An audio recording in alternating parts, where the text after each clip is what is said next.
OK, donc je vais commencer par vous dire, là, le micro et moi, là, on est super à l'aise ensemble, l'un et l'autre. Donc, on va voir ce que ça donne. Je suis pas habituée même d'utiliser une manette. D'habitude, j'ai un ordi. Fait que je vais regarder dans tous les sens puis tous les écrans en même temps.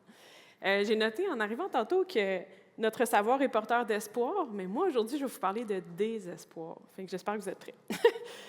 Donc, je m'appelle Catherine, je suis psychologue, je suis professeure à l'Université Bishop's au département de psycho. Je suis chercheure boursière et je suis chercheure au CHUS depuis quelques années déjà. Je vais commencer par... Attends, c'est comme ça qu'on recule? OK. Je vais vous dire que toutes les photos que vous allez voir dans la présentation, ce sont toutes des photos des œuvres que les enfants qui participent à mes projets ont réalisées au fil des ans. Et celle-ci est ma préférée parce que c'est un autoportrait en Lego, ce que je trouve absolument génial. Donc, je représente l'Axe Mère-Enfant. Je ne sais pas si ça a été dit. Donc, moi, je travaille avec des enfants. C'est un enfant qui a fait cet autoportrait et non pas un adulte. Donc, en termes de contexte général, aujourd'hui, je vais vous parler d'utiliser les arts et les approches existentielles pour soutenir la santé mentale des enfants. Donc, cette fameuse quête de sens, là, le fameux « qui suis-je, où vais-je » qu'on voit en philo au cégep, là, traverse les écrits de la philo jusqu'à la psycho-existentielle. Puis au rayon des questions existentielles quasi universelles, là, on retrouve le sens de la vie, la mort. Moi, je mettrais bien questions existentielles, mais j'ai des amis philosophes avec qui je m'obstine depuis longtemps qui me disent que c'est pas tout le monde qui se pose des questions sur le sens de la vie. J'en ai pas encore trouvé qui s'en posaient pas, mais bon. Et donc, les enfants sont pas différents des adultes. Ils se posent ces mêmes questions-là. C'est juste que quand on devient adulte, on a tendance à oublier qu'on s'est déjà posé ces questions-là quand on était des enfants. Ce qu'on voit aussi, c'est que le contexte socio-politique des dernières années a aussi fait en sorte que les enfants sont de plus en plus exposés à des questions existentielles. Donc, on peut penser à la pandémie, à la crise climatique, dont je vais vous parler un peu plus aujourd'hui, mais par exemple aussi aux guerres en Ukraine et au Levant, les craintes d'escalade de ces guerres-là aussi. Et donc, les enfants, comme je disais, ne sont pas différents des adultes, cherchent à donner un sens au monde qui les entoure et donc posent des questions existentielles de surcroît. Ce qu'on sait, c'est que se poser des questions sur le sens de la vie, sur la mort, sur le désespoir et la souffrance humaine, ça peut amener un petit peu de détresse psychologique. Surtout si on se dit que c'est donc mal de se poser ces questions-là, il ne faut surtout pas y penser. Donc, si on essaie de les réprimer, ça augmente le potentiel de détresse psychologique.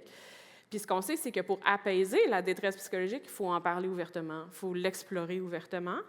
C'est ce qu'on fait en psychologie existentielle, mais ça n'a pas été pensé ou adapté pour être implanté avec des enfants, et c'est ce sur quoi moi je travaille dans ma programmation de recherche.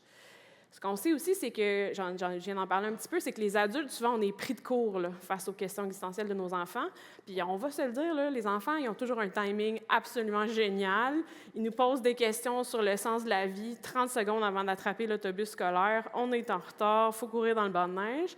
Puis notre première réaction, c'est « Oh mon Dieu, mon enfant, qu'est-ce qui se passe? Pourquoi il se pose des questions sur la mort? Il doit y avoir quelque chose qui cloche. » Alors que c'est, somme toute, assez normal comme processus.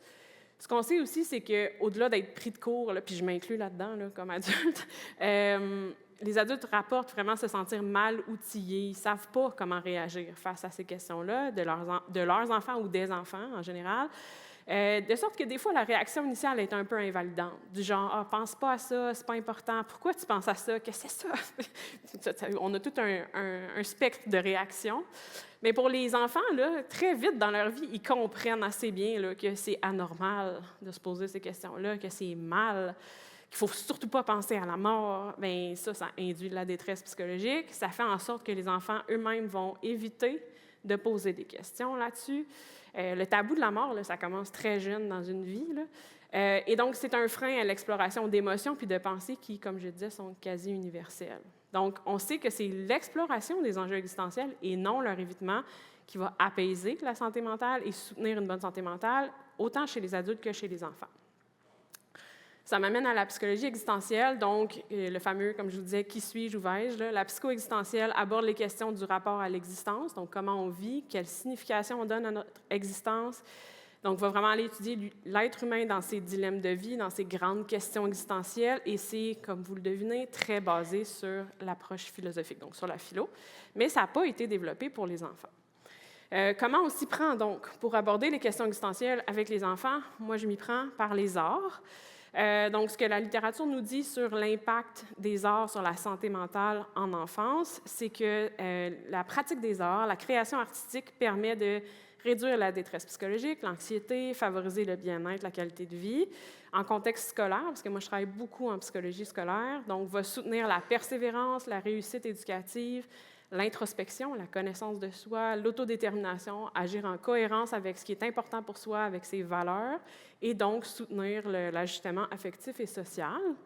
Dans certains contextes, on peut penser à la pandémie, par exemple, la création artistique va redonner un sentiment de contrôle dans des contextes où on en a peu.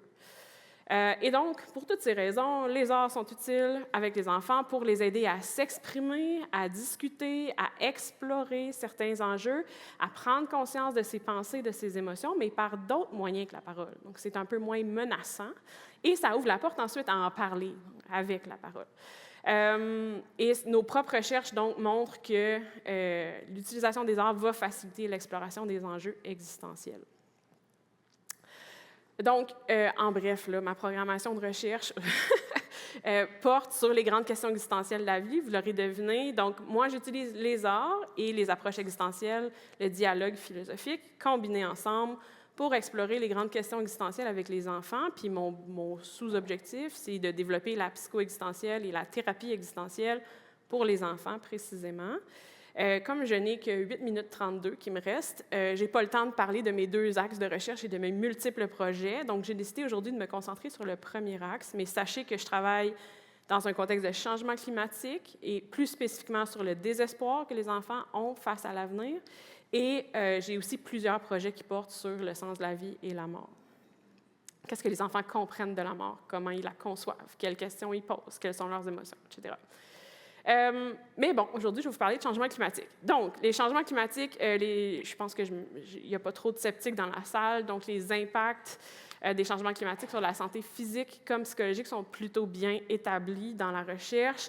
Les changements climatiques ont été identifiés comme le plus important enjeu du siècle présent.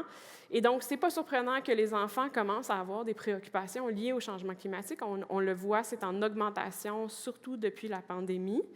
Ils sont conscients des enjeux climatiques. Par exemple, on peut penser aux feux de forêt au Québec il y a 2 ans.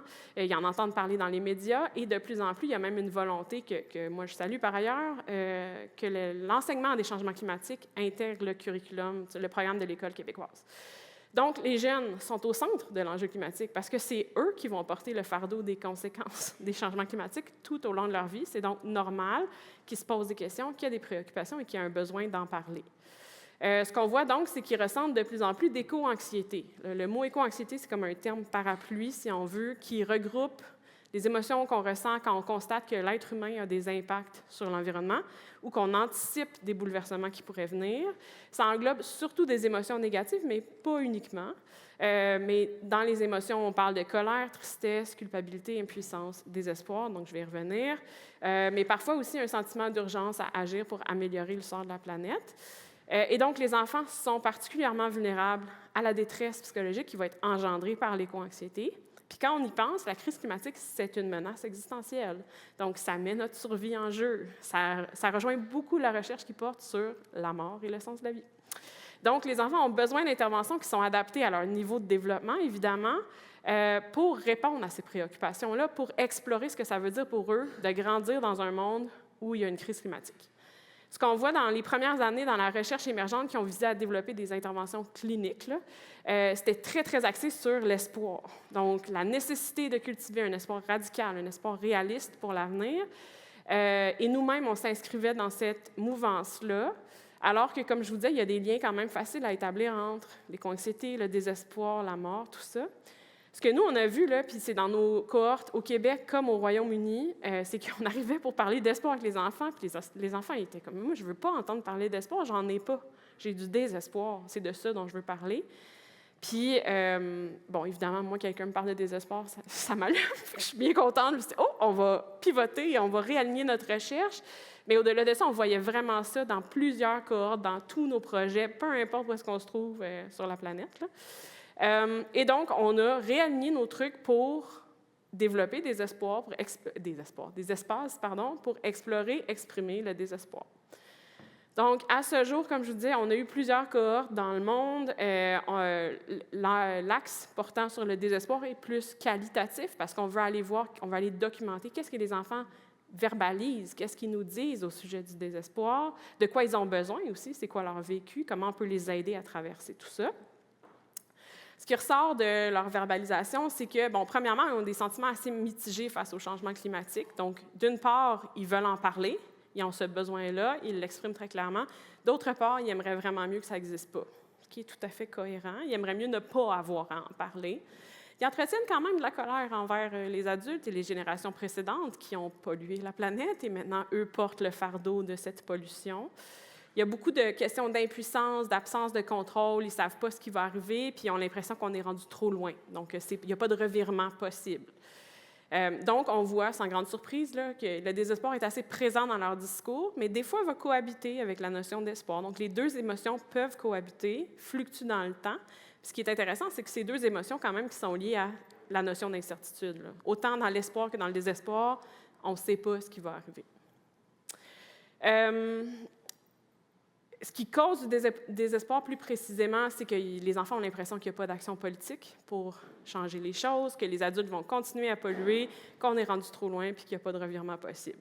Je vais passer plus vite parce que là, je me stresse un peu là, puis j'ai peur de déborder.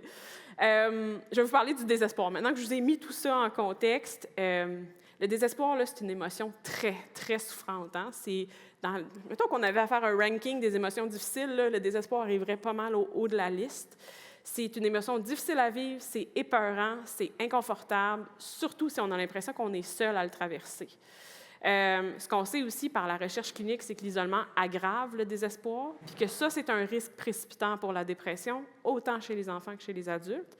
Donc, les enfants ont ce besoin d'espace sécuritaire et courageux, là, en anglais, ce serait « brave and safe spaces », pour normaliser l'émotion, pour valider l'émotion, pour réaliser qu'ils ne sont vraiment pas les seuls à vivre du désespoir, pour donc chercher à apaiser cette souffrance-là. Et donc, la classe est un lieu tout indiqué parce qu'on peut y implanter des interventions en groupe.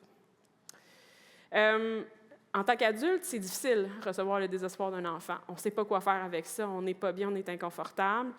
Ça nous met devant notre propre impuissance aussi. On n'est pas capable de les rassurer. On a nous-mêmes peut-être du désespoir face à l'avenir dans un contexte de changement climatique. Puis donc, ce qu'on voit, c'est que souvent, on va essayer de pousser, cacher l'espoir pour insuffler de l'espoir à tout prix. Mais ça fait en sorte que le désespoir devient un sujet un peu tabou, un peu comme la mort, par exemple. Il ne faut surtout pas en parler. On ne veut pas causer de la détresse chez les enfants, mais ce n'est pas nous qui la causons, la détresse. La détresse est déjà là, puis il faut qu'on s'en occupe. Et donc, c'est invalidant pour les enfants qui expriment le besoin de parler de désespoir. Ignorer le désespoir, là, ça ne le fait pas disparaître. Ça n'a jamais marché. Si ça marchait, on le saurait, rendu là. Et c'est donc le reconnaître qui va permettre de soutenir une meilleure santé mentale. Je touche brièvement à la philo juste parce que, bon, premièrement, j'ai un biais positif envers la philo, puis je vous ai dit que la psycho-existentielle était quand même bien implantée dans la tradition philosophique. Si on regarde les philosophes existentiels, se sont beaucoup penchés sur le thème du désespoir, ont écrit sur le désespoir, puis il y a toujours cette notion de faut traverser le désespoir pour rebâtir du sens, pour retrouver l'espoir. Et donc, on le voit dans les écrits de plusieurs philosophes. Kierkegaard, par exemple, va dire que le désespoir nous brise, puis que c'est juste une fois qu'on a été brisé par le désespoir qu'on peut rebâtir un sens à sa vie. Sartre a carrément dit que la vie commençait de l'autre côté du désespoir. Frère, lui, a parlé de l'importance d'explorer sa souffrance pour trouver de l'espoir. Nietzsche, avec ses notions de nihilisme actif, donc parle d'un certain processus de destruction des structures existantes pour rebâtir un sens à sa vie, rebâtir de l'espoir qui est plus proche de notre soi authentique, si on veut. En conclusion, donc, c'est important d'explorer le désespoir avec les enfants. C'est requis, en fait, pour les aider à reconstruire un sens dans ce contexte de crise climatique. Il faut comme accepter qu'ils vivent du désespoir, accepter métaphoriquement d'aller s'asseoir dans le noir avec eux, de leur tenir la main, de les aider à explorer ce désespoir pour que, graduellement, un sens commence à se rebâtir. Puis une fois qu'on retrouve un sens à sa vie, l'espoir souvent renaît de lui-même. Il y a encore cette notion d'espoir radical qui est importante, qui est souhaitable, donc l'espoir réaliste qu'on peut entretenir. qui est lié à donner du sens à sa vie, justement, mais ça passe par, d'abord et avant tout, laisser les enfants s'exprimer, explorer leur désespoir pour reconstruire un sens en contexte de crise climatique. Merci.